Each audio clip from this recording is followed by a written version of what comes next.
I should also mention that back in the early 1800s, when Bevin Brothers began, and in our town of East Hampton, there were probably 20 different bell manufacturers. That's how big the category was in this country. We were the center of bell making. East Hampton is known as Bell Town.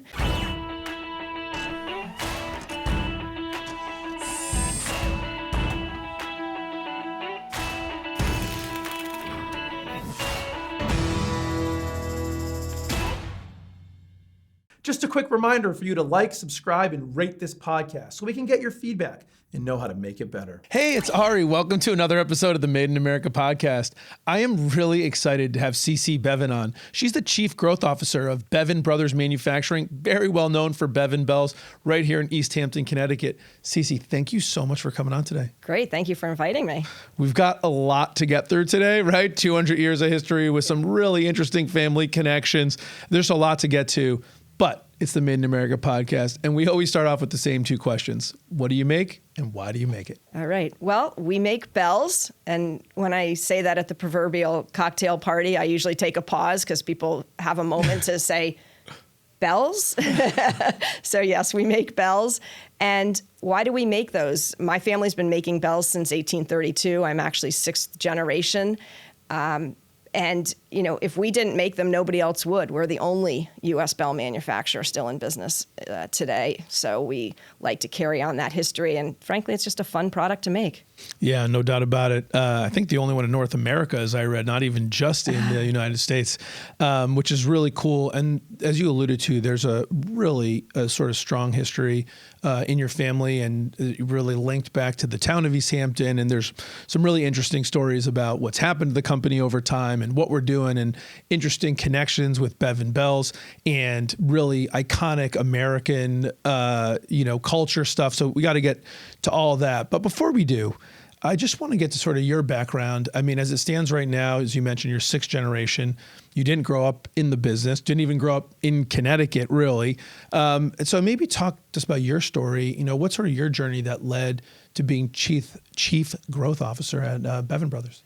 Well, my first job out of college was Ernest and Julio Gallo in their marketing and wine selling program, launching Bartles and James, believe it or not. I'm calling my career now Career 3.0. And so essentially Career 1.0 for me was a long tenure in sales and marketing. I ran marketing for a ski resort for probably 6 years. I worked at an agency representing major national brands in PR and marketing, everything from Rollerblade to Ben & Jerry's, Lindt Chocolate, Timberland. Had a ball doing that, so many great brands. And I just really learned the business from the customer side within Gallo and the ski resort to the agency side. And then just looking for a change, one of my colleagues was going to a national nonprofit in battling sex trafficking, totally different, and asked me to come run operations for that nonprofit. I also feel like I'm relatively organized. I'm good at moving something from A to B and really making things happen that way. So I went and worked in that nonprofit for a little over 2 years. And then the opportunity, I had always in the back of my mind really wanted to be in manufacturing and B especially in the family bell business. But honestly, it had gone down a different chain of the family. You know, 4 brothers started the company back in 1832, and currently it's owned by my cousin, who is one of the descendants of one of the 4 brothers. I'm a descendant of another of the 4 brothers. And somebody made me one time do the math on that, and it makes us 5th cousins. Okay, I was actually thinking the same Didn't even thing. know that there was such a thing as a 5th cousin, but we are. I think it would probably seem a little bit of a closer relationship than 5th cousin, but that's the truth. My father worked in the business for some time. My brother was in the business for a decade and also during the summers growing up. But I didn't really think it was going to be an opportunity for me, A, because I was never living in Connecticut, and also because it was in a different family chain. And then my cousin, who took over the company in 2010, was running for governor of Kentucky and got elected. And I thought, here's my opportunity. That's so right. He's going to reached need out. some help. Yeah. I reached out and I just said, you may want another Bevin, in this company, since you obviously aren't going to have time. And that was sort of my foot into the door. So career 3.0 now, I'm running a manufacturing operation. Had never been in manufacturing before. It's been a super steep, fascinating, fun learning curve for me. And I just love going out on the factory floor and all the equipment and machinery and the employees. And it's just been great. That's awesome. And I want to talk about your connection from the marketing journey. Because one of the things, and I think this even connects to your specific story, that I've sort of found is a lot of businesses, but in particular, I've noticed in manufacturing, oftentimes marketing and sort of sales and understanding sort of go-to-market strategy, it takes a back seat, maybe a tertiary seat to sort of operations and thinking about the product. But it's so important to be able to understand what our market is, how to define the market, how to pivot. So I wonder, when you think about all you've done in sort of consumer goods, and maybe possibly even in the nonprofit, how that sort of connects to and has made you a better leader in manufacturing? Well, I think it's interesting because and probably having not been in manufacturing has been very helpful in many ways, because I've stepped into the role and really tried to transform the mindset of the company from, we're a manufacturer and we'll make what we can do and we'll do our best to get it to you, to the mindset of, we're actually in the customer service business here. We've promised a customer this product at this volume on this date at this price, and we're going to hit that and we're going to make that happen. And so I will go out and I'll sell something, or I'll, create a new product, and we've got to go back and the manufacturing has got to deliver for that. So I think that it's been a bit more of a marketing customer first approach than it used to be. And I think that it's also allowed me to kind of dig into the history of the company and what are the gems that are there that can really be, celebrated, monetized, that kind of thing. Yeah, well, I mean, there's got to be a history, or at least somewhat of a tradition, of being sort of nimble in the market. I mean, you don't survive 200 years. I got to imagine selling the same thing you were selling in 1832. Right. Do you have a kind of idea of the history from that perspective? Like, how did the business get started? We're almost at 200 years, right? That's kind of a wild, it's sort of easy to say, but if you actually take a step back and think about what life must have been like for the original four brothers, I'm sure it was markedly different than us sitting here today. Yeah, well, tremendously different. My triple great grandfather, one of the founders of the company, built the largest house in East Hampton up on the hill. It was a very prestigious thing. It's now a little bit, it's not quite like that. But back in the day, we made sleigh bells, and I'll look at catalogs from, back in the 1800s, and there will be pages upon pages of different sizes of sleigh bells and configurations and styles of sleigh bells. Today we make 3 sleigh bells. We make a 1 inch, a 1 1/4 inch, and a 1 1/2 inch, and then we make one big guy that can hardly be called a sleigh bell, but it kind of is. And because back then sleigh bells were required on sleighs going over the snow. So as a safety mechanism, right? You couldn't hear a sleigh coming, so you needed a bell to alert you that it was arriving. Then when automobiles came along, we made bells that you mounted in the floor of the automobile and you actually stepped on it to alert people. That was one of the first bells. When things like dishwashers and washing machines and dryers came along and everything, we made the bell that went inside every one of those. So if an alarm went off, it was actually a bell, a real bell. It was like not an electronic being noise. rang? Yes, Really? it was. Every cash register. Every time, Yes. if anybody, Ding. old enough to remember the cash register drawer opening, which you don't see anymore, boom, that binging sound was a bell. So there, those changes when the electronic bell, we have faced several major pivot points in the category. And I should also mention that back in the early 1800s, when Bevin Brothers began, And in our town of East Hampton, there were probably 20 different bell manufacturers. That's how big the category was in this country. We were the center of bell making. East Hampton is known as Bell Town. Yeah. As a result of that. I was going to say, nickname. for those that haven't been down there, every street sign has a bell on it. Yeah. You drive through town. There's like Belltown Dental, Belltown this, Belltown that. Motors, yeah. Yeah, Belltown Motors, exactly. And I think you had mentioned to me in our prep call, even the mascot of the high school. The Bell Ringers, East Hampton Bell Ringers. That's the high school mascot, yeah. So we proudly carry the torch of bell making in East Hampton, not just the United States, because it's so central to the history of the town. But so major pivot points were the start of the electronic bell, and that really impacted the business, as Which you was can sort of imagine. in the 70s, I think? No, I think it was earlier than that, maybe in the 60s. In the 70s, we really started to get foreign competition from China and Asia, but primarily China. And India makes a lot of bells as well.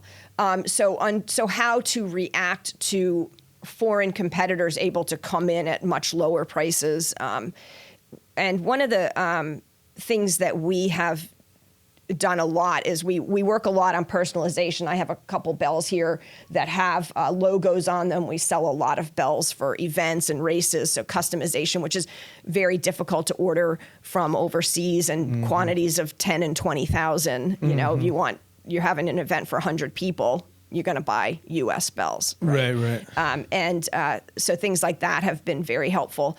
But the other point that we have is we probably make 50 or more different sizes and styles of bells. And it's a very expensive business to get into, to create the dies and everything. Each time, if we were to create a new bell right now, it would probably be close to $100,000 in setup tooling. Oh, wow. So it's not cheap to get to. And so that has meant that what's coming in terms of foreign competition is a bit more limited. So we have this breadth of offering, and we can offer in smaller quantities. We can offer customization. You want something done differently. Taco Bell came to us and they said, we want a green handle and this white thing. We can do that. Yep. Right. And but they wanted 100 of them. They didn't want 10,000 of them. So that's the kind of thing we can do. So what have you pivoted to from sort of the bell perspective? Because, I mean, clearly you still make sleigh bells, but I got to imagine they're not the seller they were in the late 1800s. We, I think, all know cars have moved away from actual bells, washing machines, and so on and so forth, cash registers you mentioned. So what is kind of the place for bells in kind of the modern world? Well, it's funny because sleigh bells are still absolutely massive for us. Our number one customer makes what's called Poochie bells. And Poochie bells are a strap of ribbon that you hang on your door, and a dog will hit it with its nose to go out. And it contains 4 Bevin sleigh bells. And we do that whole production for them. They've now become just sales and marketing for that. So we do the ribbons and attach them to the ribbons, and we do all of that for them. So that, we're making, I don't know, 60,000 a month kind of thing. People do love their pets. Yeah, lots, and especially during the pandemic, people got a lot of pets.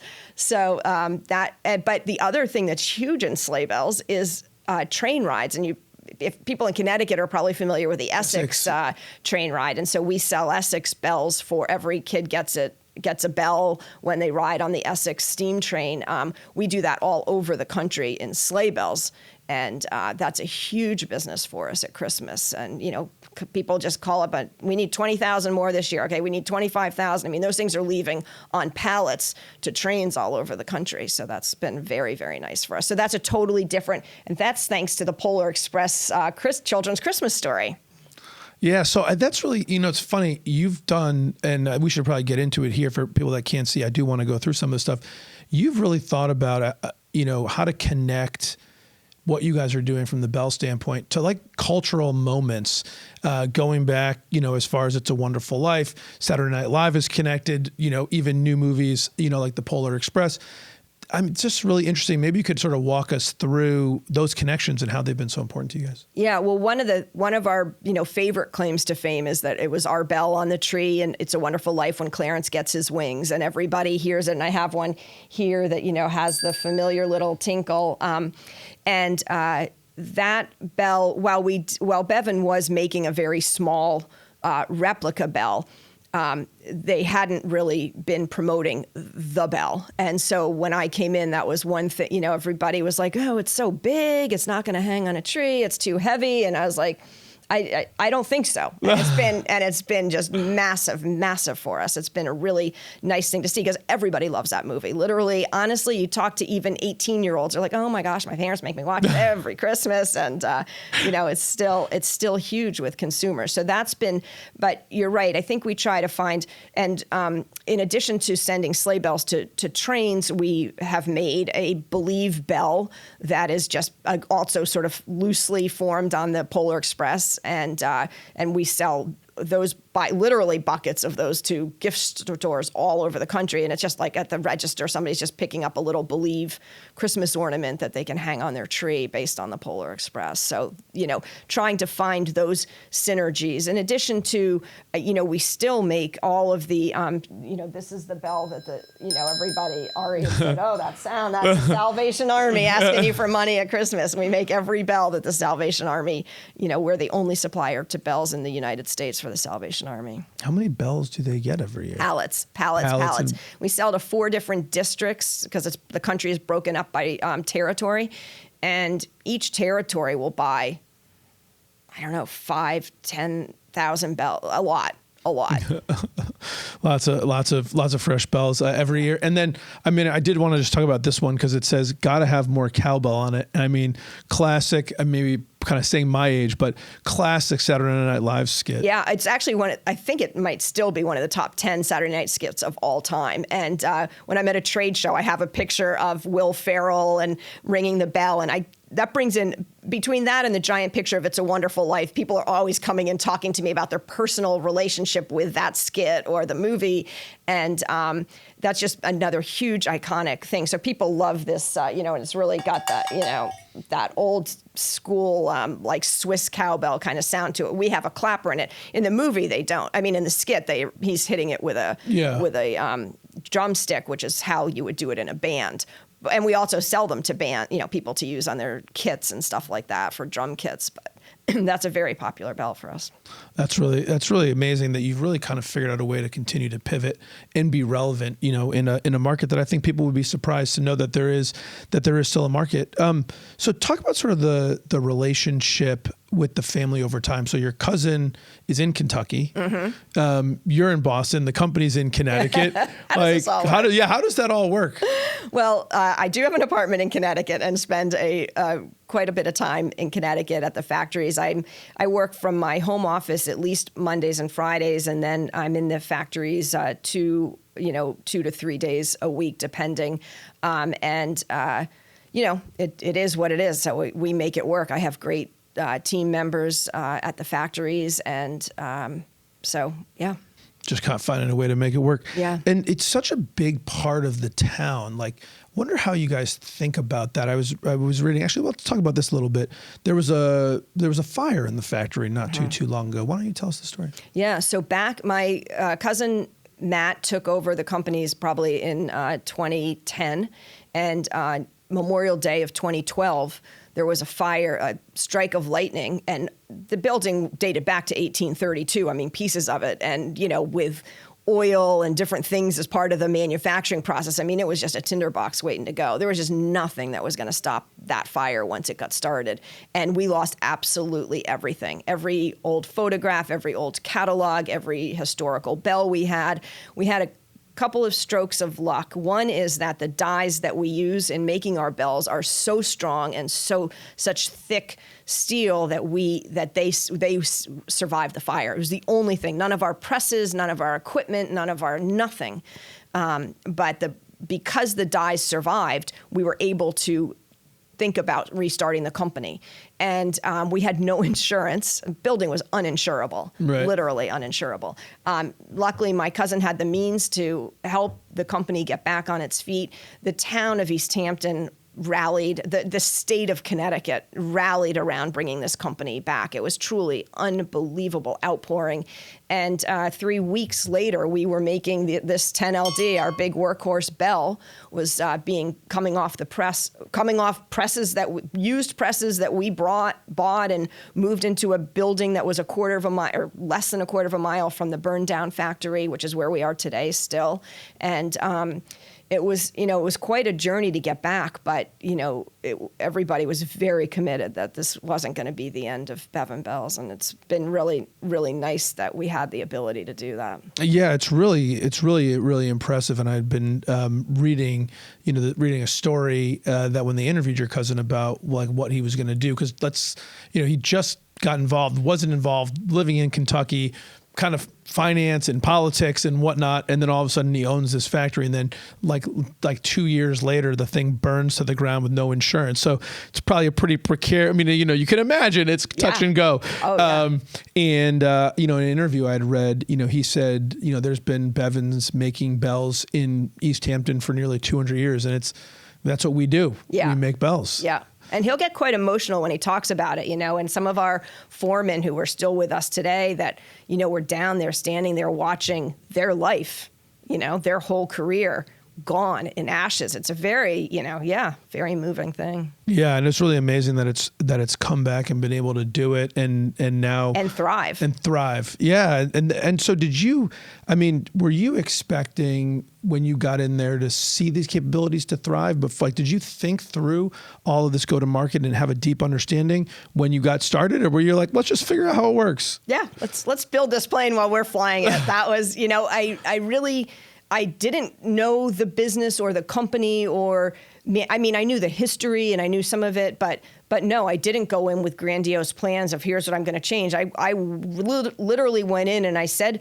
to my cousin, I'm not doing anything for 6 months until I really sort of get my feet on the ground. I learn what's happening here. What happened in that period was our head of production, who had been with the company for a very, very long time, had a major medical event and was in a coma and completely inaccessible. And I was left 6 months into the job, literally holding the bag. It was terrifying. And yeah. Whoa, out of the frying pan into the fire? Oh yeah, absolutely. Yeah. Wow. Steepest learning curve I've ever seen in 6 months. Because he's a super smart guy. A lot of stuff was in his head. He's not Mr. Technology. So, it wasn't in the computer, and it wasn't in QuickBooks, and it was right here. And he was in a coma. And so there was a lot that we all had to really pull together as a team and really attack this problem. And it was stressful. How did you rally the team around that? Well, first of all, it was difficult at times because everybody was so used to having him around. Doug will solve that. Doug's not solving that. Now you're solving that. So you got to use you've been doing this job now for 15 years. Tell me what you would do in the absence of Doug, and then we'll decide together whether that seems like a good plan or not. So it was really just bringing them in, relying on their expertise. These are smart people. These are hardworking people. Luckily, team members had been around for a very long time. If I had had a brand new team, it might have been a very different story. But everybody there had been there for some time. So they really weren't used to not having a leader, but, and I had to step obviously into doing all of that, but they knew what they were doing. So. Yeah, well, that's super helpful. And it sort of thrusts you into I think a good situation as a leader, which is empowering your people to use their skills to do stuff, which sometimes can be hard to do if you know what you're doing. Yeah. Very easy to do when you have no idea, I would imagine. Exactly. Yeah, exactly. How have you been, you said something earlier that I just keep banging around in my mind, which is sort of converting from we're a factory that makes things to we're people that make commitments to customers to meet their needs. Like, how do you make that sort of shift? And, was it just a attitude? Was there some process or some change that got you there? It's been a lot of all of the above, but one of the biggest things, in addition to attitude, which is if we're going to have to work overtime to meet this deadline, we're working overtime to meet this deadline. If we have to pay extra to get this material in-house, and we're losing money in the short term because we had to do that, too bad, we're doing that. And those kind of things didn't used to happen. Now, granted, my having my cousin own the company gave us a little bit more of a line of credit than, we could have taken out a line of credit through a bank or something, but we didn't have to. So we started to carry a bit more inventory. We keep more raw materials on the floor, which we're doing now, thanks to the pandemic, to even a greater extent because it's been so hard to get stuff. Like supply chain. Yeah, we're buying in a lot more than we used to. So it was a matter of, and stuff had become lean and more just in time and all of this. And frankly, we've moved way away from that to having enough inventory and enough volume so that if something happens in the next 6 months, we're likely to be able to fill that order instead of saying, well, if we get that big order, we're going to have to tell the customer they got to wait 2 or 3 months because we got to get the raw materials and we got to get it in the shop. It's like, we don't do that anymore. We're moving past that. Yeah.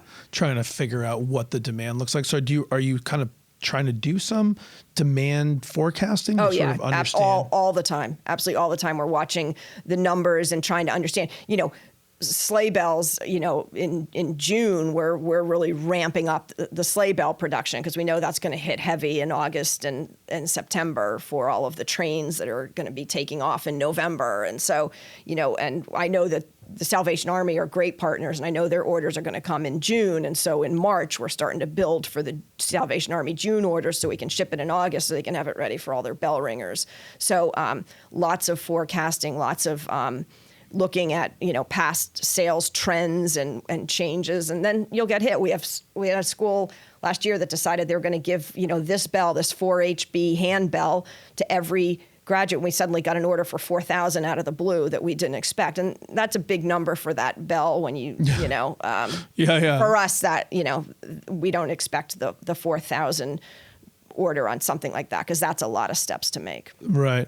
And so are you using technology to sort of track those numbers, or is this more just like gut feel? No, we're not using technology. We don't have anything that sophisticated. We have QuickBooks, and we use a lot of QuickBooks reporting and that kind of thing. And then I do have a new production manager that's come into the company, and so he and I work closely on inventory. And we are doing pretty thorough inventory every week on different items, but to try to just stay ahead of it. And we could probably get more sophisticated with that. And when you guys talk about it, are you just sort of looking back and saying, hey, what did we do around this time last year? What are we thinking might come in this year, and sort of prepare that way? Because it certainly sounded pretty thoughtful around saying like, hey, we know we've got these key orders that come in around this time. So start pre-planning 3 months before that. Mm-hmm.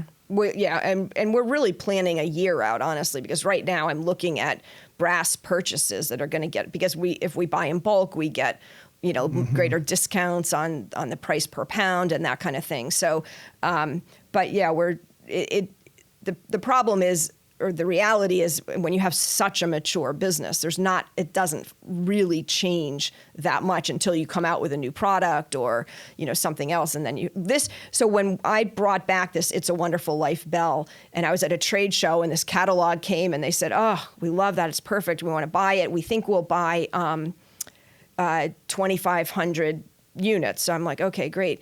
And this bell is the most complicated bell we make, believe it or not. Is it really? It's second most, but it has to go to a separate person that engraves it. Somebody else silver plates it. Somebody else makes these finials on top for us, the little thing that holds the bell together. And so there's all these components that go into it. And so I'm now dependent on the silver plater getting it back to me. I'm dependent on the engraver getting it back to me. I'm dependent on the guy that makes the finial on top getting it to me. And so it's a new bell. I don't really know how it's going to sell. A lot of people were like, I'm not sure it's going to go.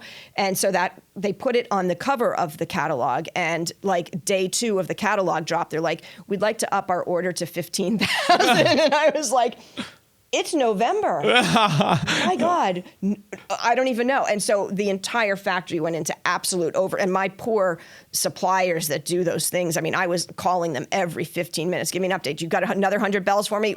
Sending someone to pick them up. My God. And luckily the partner who did this with us, the catalog, we filled their last Christmas order in April that year. It so far, I think they probably sold 20,000 of this bell and nobody saw it coming. It was insane. Well, listen, those are surprises to the upside, all right? Good news. It was awesome. I don't know if I want to live that again, but it was awesome. Is that something that it's funny, you mentioned something that I'm sure a lot of manufacturers think about when they think about a new product is when you have to go out for like secondary operations that you don't really control, you're sort of at somebody's whim, which is not probably something you had a lot of experience relying on super a lot in your marketing background. So another steep learning curve situation there? Yeah, that has been a very steep learning curve, and knowing how to help them plan. And, I have one of my suppliers that does all of the buffing. That's another supplier. That bell has to get buffed. That's somebody else. And, he's like, right now he's saying, I'm got capacity. So I'm sending we're stamping stuff out that we don't need right now. We might not need till June or even August, but while he's got capacity, I'm going to get that done because he's not going to have capacity come time when you're time when I actually need it. Yeah. Right. So thinking ahead, when you look at like all the transition, career 3.0, how is it linking up to what you expected, you thought it was going to be like? I wish I could tell you I had a great plan in life and I was headed in this direction. I think I've been more open to opportunities, and I think that that's been really great. So it makes me so happy every day when I think about the fact that I'm in this business and in this company. So I think being open to and going after opportunities when they present themselves is more it than some grand long-term plan. Yeah, but you were saying, which I completely respect and appreciate, but you also sort of said you've been thinking about wanting to find an opportunity to get back to the family business. And it just sort of, listen, the stars are aligning when the business was struggling a little bit. You happen to have a fifth cousin who has some means, who lives like 5 states away. He happens to get elected governor of the state, so he doesn't have time. A few stars had to align, but you got there and you had been thinking about it, and now you're in manufacturing. Just what's your look back and going, hey, I've on this journey. It's everything I wanted it to be, and then some. This is what I love. This is what I didn't expect. That was great. So I think, as I look back, first of all, I'm a liberal arts major from Colby College, and I am just the hugest, firmest believer in liberal arts education. And I think you learn to think strategically, think creatively, communicate well. And I think as I look back on my career, the biggest thing is that I had that preparation to think and to look at things not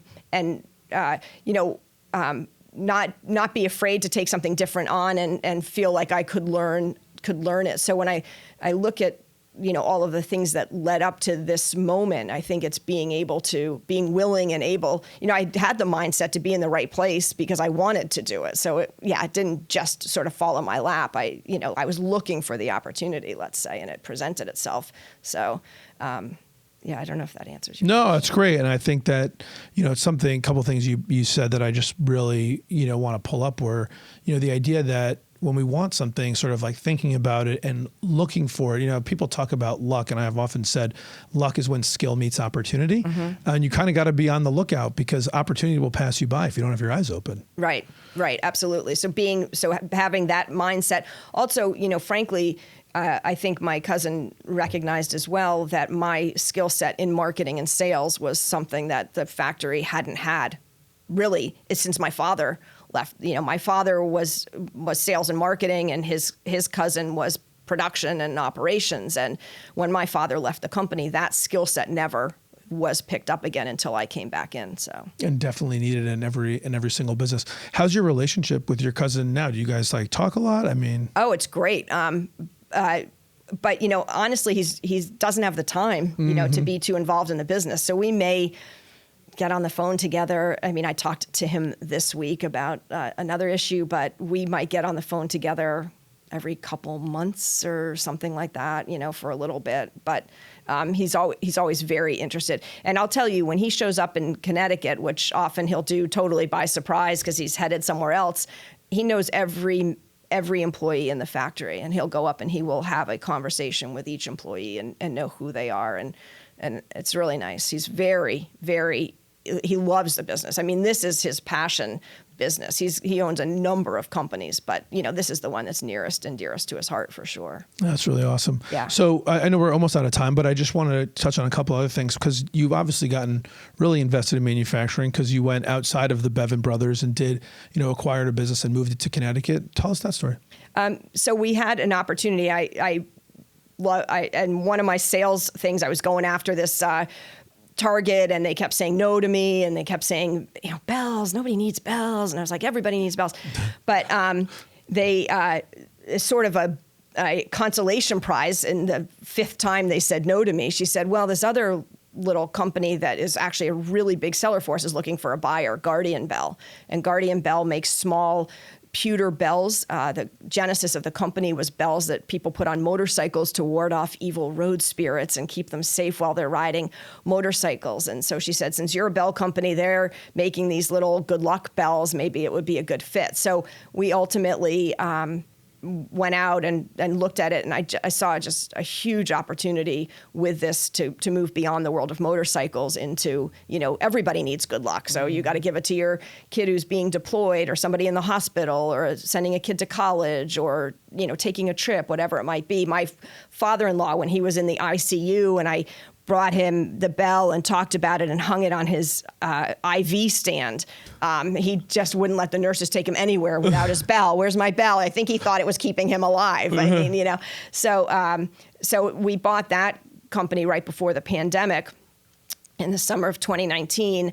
And then when the pandemic hit and every person in the world bought a motorcycle and everybody needed good luck, the thing just shot through the roof. And that's been, again, it's funny, I say to people, at the end of the day, both these products ring and they make a sound. There's not one other thing that they have in common. Literally, we don't have customers in common. The materials, the sourcing, the way they're made, not one thing. It's amazing. Yeah. So, but seem like they're much more related than that. But you've just apparently fallen in love with bells. So now, Cici the Bell Queen, I guess, is where we're at now. Yeah. That's really awesome. And it's such a really interesting story. And, one of the things we talked about before, which I just wanted to sort of get out there, is why East Hampton? You think about sort of Belltown, USA and all that. Like, it's such a small town in, sort of southern, eastern Connecticut. Any ideas? Well, the only reason I know of is William Barton opened the first bell company there, and my couple of the 4 brothers that started the business and were indentured to him to learn the business. And then when they decided to open their own company and they were living in East Hampton, that was the natural place to do it. So why William Barton did it, I don't know. But well, he started something, and I think at the peak there was 30 bell companies in East Hampton. Yeah, there were, it's pretty wild. And there was a water source there, the Lake Pocatapog in town, and then a stream leading to Bevin Pond, and so water fed the factory for many, many years. Turning those water wheels. We don't use those. We don't use those too much anymore. No. Cici, it's been awesome having you on. I'm going to flip us over to rapid fire round of questions to wrap up. You ready? Okay, I think I am. All right. Red Sox or Yankees? Red Sox. There all the we way. go. Starbucks or Dunkin'? I run a Dunkin'. iPhone or Android? iPhone, dedicated. Sports car or SUV? SUV all the way. Ooh, staycation or exotic destination? Exotic destination, and I can never get enough of those. Where's your last exotic destination? Well, it's not that exotic, but the family did a trip to Puerto Rico this summer, and that was super fun. Wow, that's a great place to go. If you had to do something, it could be anything in the world, but it had to be something other than being the chief growth officer at Bevin Brothers, what would you do? Well, in a fantasy world, I would become a ski racer, an Olympic ski racer. That ship has sailed, so that's not going to happen for me. But I love ski racing. My kids both grew up racing, and so I would probably be some kind of alpine ski official or something like that, something to keep me out on the hill. Down on the hill. There you go. Do you have a favorite business book? I mean, an oldie but a goodie.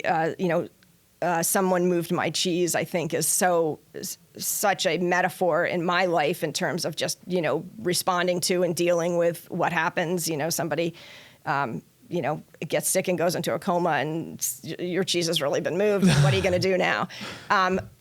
But I think maybe the thing that has probably most impacted me is Atlas Shrugged. And it's not a business book, but it is a philosophy of meritocracy and life, and just probably one of my favorite all-time books. Oh, that's good. We've got a bonus book in there even. What's something, Cici, that you learned early in your life or early in your career that you think has helped propel you to all the success that you've had?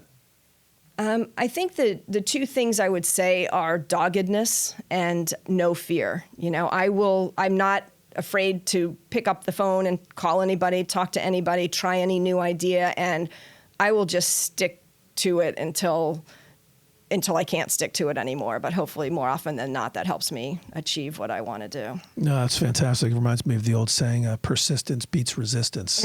Yeah. All the time. Yes. What's something that you learned later in your life or later in your career that if you could go back and tell young Cici and she'd listen to you, you think make a real positive impact on her life?